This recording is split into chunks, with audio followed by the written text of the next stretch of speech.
Hello, everyone, and welcome back to Nonprofit Auditor Points. And I'm Irina Ryzhkova, your nonprofit auditor. Today, we continue our mini series on the Form 990. Over the last several episodes, we have covered many of most important parts of Form 990, such as governance, compensation, public support, transactions with insiders, and related organizations. Today's episode will take slightly different approach. Instead of focusing on one specific schedule, we're going to talk about how board members and management can recognize when additional schedules are reasonably expected to appear on the Form 990. As a board members, you don't know all the schedules that should be, but if your nonprofit is involved in some activities, you might reasonably expect that there are going to be additional schedule in your Form 990. So this episode is not about how to prepare schedule, but because this is the role of your CPA or accountant, but this episode about awareness for the board members and executive directors. Many board members receive a completed Form 990 for the review and see sometimes a long list of schedules or sometimes no schedules at all. Without the context, it's hard to know whether it's normal to have a lot of questions or maybe some schedules are missing. The goal is today to help board members to connect what the organization does with what disclosures are commonly expected. We're going to go over a couple activities that are common in nonprofits, therefore they require specific schedules. Let's start with lobbying activities or political activities. If your organization's engaged in lobbying activities, whether direct lobbying or grassroots lobbying, it is reasonable to expect that Schedule C, which covers political campaign and lobbying activity. Board members usually know whether the organization does lobbying activity. They may approve advocacy strategies and budget related to policy work. What they may not realize is that this activity typically triggers a separate schedule on the Form 990s. This does not mean that lobbying is improper. Nonprofits are allowed to do lobbying activity. It simply means it must be disclosed in specific format. If lobbying activity exists, there is no Schedule C, then it's a fair question to ask management or prepare why there is no Schedule C. Another activity is foreign activity. If your nonprofit organizations operates programs outside United States, provide grants to foreign organizations, support foreign individuals, or otherwise conducts any activities abroad, Schedule F commonly required. Many organizations have some level international work, even if it's not primary focus. Board members might know that these activities in general terms, but may not realize that the IRS expects separate schedule.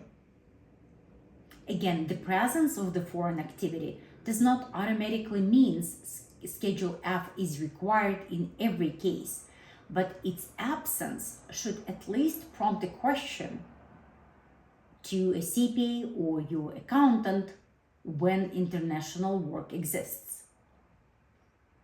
Another common area of activity involves grants and other assistance. If your organization provides grants to other organizations, scholarships to individuals, or other form of assistance, Schedule I often applies. Boards are typically aware of grant-making activities, especially when grants are core part of the mission, and most of the boards do approve grants. Seeing a Form 990 without Schedule I in the context should not immediately raise alarm, but it would be reasonable for the board member to ask, if we do have a grant, why would we not have a Schedule I? Another common type of activity, it's fundraising activity, another area where the schedule may need to be present on a Form 990. If the organization conducts fundraising events, gaming activities, or other special fundraising efforts, Schedule G may be required. The details are technical and we're not gonna go over, but activity itself is usually well known to the board members. Based on my experience, every fundraising activity is discussed by board members. So if the nonprofit had a fundraising activity, Schedule G is expected to be present.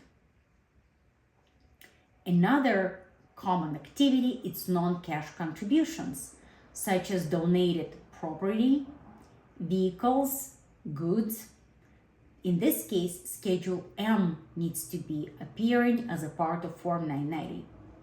Board often know when large in-kind donation happened, again, such as car, boats, land, buildings, so forth. Then Schedule M needs to be present. Another schedule that often surprises board members is a Schedule B, which relates to large contributors. While donors' names are not publicly disclosed for most organizations, the schedule itself still might exist. Its presence does not indicate the donor concentration problem itself, but its absence or presence can raise question when large gifts are known.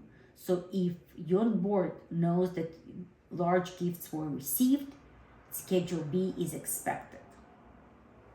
The key points across all of this example is the following.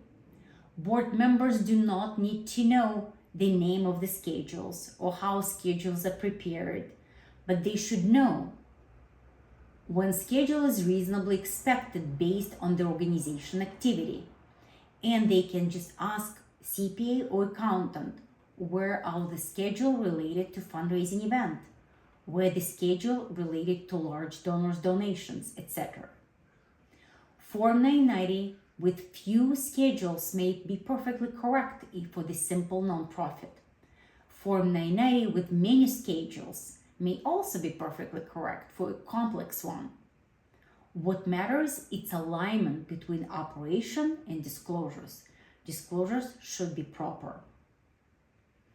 This episode is not about second-guessing the CPA or tax preparer. It's about enabling informed review. When board members understand the correction between activities and schedule, they can ask better questions, more productive conversations, and have a proper oversight role. We all have been in situations when we engaged in some new activities and instructors asking us, do you have any questions?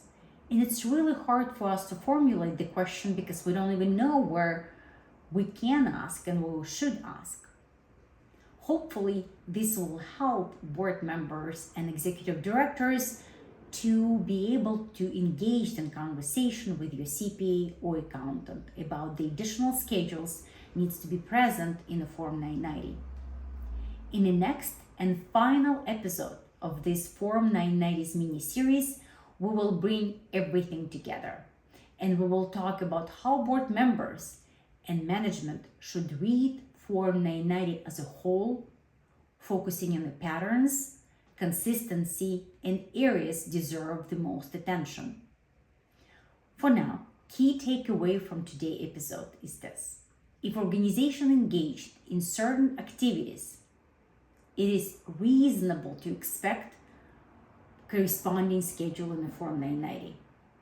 Knowing that connection helps board members to review and return properly approved Form 990 to the public view. Thank you so much and looking forward to see you for our last episode on Form 990 mini-series. Have a wonderful week and be safe.